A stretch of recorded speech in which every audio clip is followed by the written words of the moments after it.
حضرت عثمان غنی رضی اللہ تعالیٰ عنہ حضرت عبداللہ ابن مسعود کے گھر آئے. یہ اس وقت آئے جب حضرت عبداللہ ابن مسعود سخت بیمار تھے اور موت و حیات کی کشمکش میں تھے. تو انہوں نے ان کا حال پوچھا. جب واپس پلٹنے لگے تو اشرفیوں کی 2 تھیلیاں حضرت عثمان غنی نے حضرت عبداللہ ابن مسعود کو دی. تو حضرت عثمان کو تھیلیاں دیتے ہوئے دیکھ کر کے حضرت عبداللہ ابن مسعود صحابی رضی اللہ تعالیٰ عنہ نے کہا یہ کیا ہے؟ کہا یہ جو ہے ضروریات پوری کر لینا.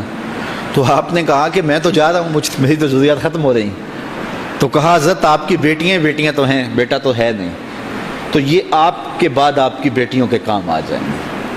تو حضرت عبداللہ ابن مسعود کا یقین دیکھیے, فرمانے لگے کہ یہ کسی اور کو دے دو, میری بیٹیوں کو ضرورت نہیں رہے گی, اس لیے کہ میری بیٹیاں اتنی دیر تک سوتی نہیں ہیں جتنی دیر تک سورہ واقعہ نہیں پڑھ لیتے. اور میرے رسول نے وعدہ کیا ہے, اور یہ بات میں نے اپنے کانوں سے سنی ہے, کہ سورہ واقعہ جو ہے وہ فقر کو دور کرتی ہے, اور میری بیٹیاں سورہ واقعہ کی عامل ہیں. تو کہا کہ یہ پریشانی مجھے تو نہیں ہونی چاہیے کہ میرے بعد میری بیٹیوں کو رزق کہاں سے ملے گا جب ان کے پاس سورہ واقعہ موجود ہے. کہا یہ اٹھا لو اور جا کے اس کو دو جس کے پاس سورہ واقعہ نہیں ہے. تو روز سورہ واقعہ پڑھو, روز سورہ واقعہ پڑھو, تو دیکھنا رزق کے دروازے کیسے کھلتے ہیں. میں جب بھی گیا ہوں, اور اب بھی, کیونکہ میرے تو اتنے اخراجات نہیں, سادہ سی زندگی ہے, لیکن جامعہ کے حوالے سے ایک مسئلہ ہے, تو جب کبھی ایسا ہوتا ہے تو میں بچوں کو بٹھا کہتا ہوں سورہ واقعہ پڑھو, اور خود سورہ واقعہ پھر معمول بنا لیتا ہوں, تو پھر اللہ ایسی جانب سے رزق دے دیتا ہے کہ پتہ بھی نہیں ہوتا.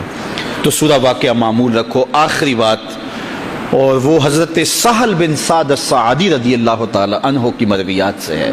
شکا رجل الی رسول اللہ دیک المعیشۃ والفقر. ایک شخص حضور کی خدمت میں حاضر ہوا, کہا حضور تنگ دست بڑا ہوں, کثیر العیال ہوں, بچے زیادہ ہیں, ذرائع آمدنی تھوڑے ہیں, میرے لیے کوئی نسخہ ارشاد فرمائیے. تو آقا کریم نے اس کو کیا نسخہ دیا؟ یہ سب سے آسان نسخہ, اذا دخلت الدار فسلم علیہ. جب گھر جائے تو گھر والوں کو السلام علیکم کہا کرو. جو ہی گھر میں داخل ہو السلام علیکم, اور اس کے بعد ایک مرتبہ سورہ اخلاص پڑھ دیا کرو, قل هو اللہ احد. یہ عمل شروع کر دو. تو کہا یہ بالکل آسان وظیفہ ہے, گھر جاؤ السلام علیکم, اور اس کے بعد ایک مرتبہ سورہ اخلاص. اس عمل کو نہ چھوڑنا, بلکہ فرمایا کبھی ایسا ہو تو گھر جائے تو گھر میں کوئی بھی موجود نہ ہو, تو کہا عمل کو پھر بھی نہیں چھوڑنا. فسلم علیہ, کہا تو مجھے سلام کہہ دینا.